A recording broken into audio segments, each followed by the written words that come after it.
fucking go. Okay. Can you stop for a second? Are you gonna go to the bathroom? No, hold it. Ready? What kind of question is that? Kevin's formative rebuttal speech. Go.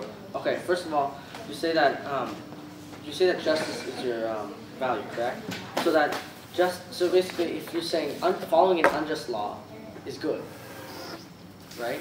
So that is not correct. What I believe is that if there is an unjust law, you should be able to. It's your right to break that law willingly and accept that punishment in order to protest against it. Okay. First of all, you said that civil disobedience does not work because they don't accept their punishment after. That is not true.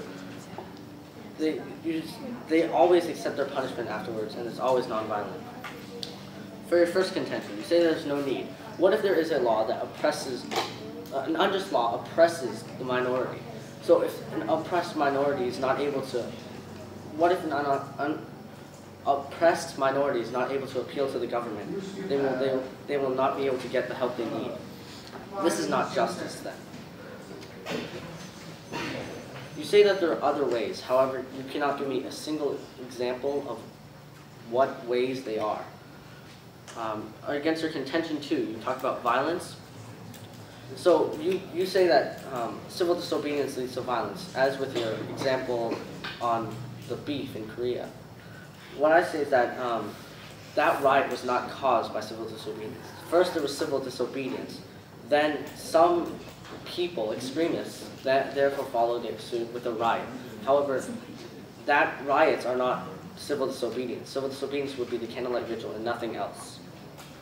You say that civil disobedience will cause anarchy and chaos. I believe that is not true.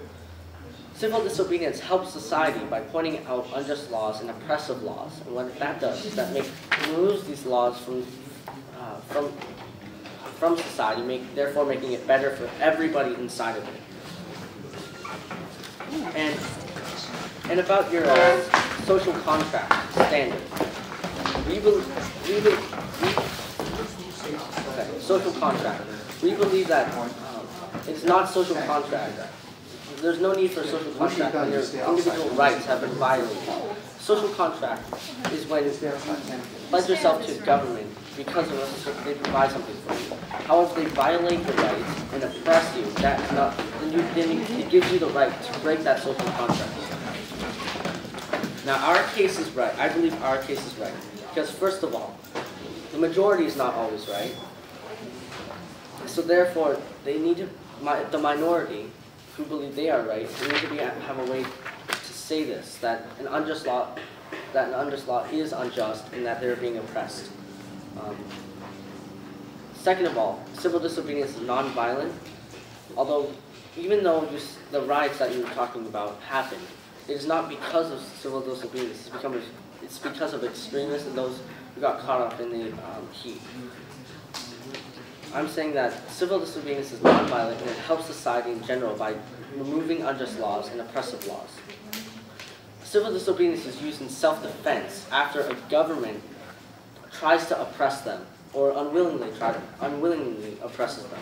It is basically a way of telling them this is wrong, we need to be able to have our rights. You also talked about running for president, Senate, using government to help you. However, that does not always work. If there's a repressive law on the minority, how are they going to be able to run for government? And because they're the minority, they do not have the votes necessary to get the representation they need in the Senate and the House of Representatives. Okay, I'm done.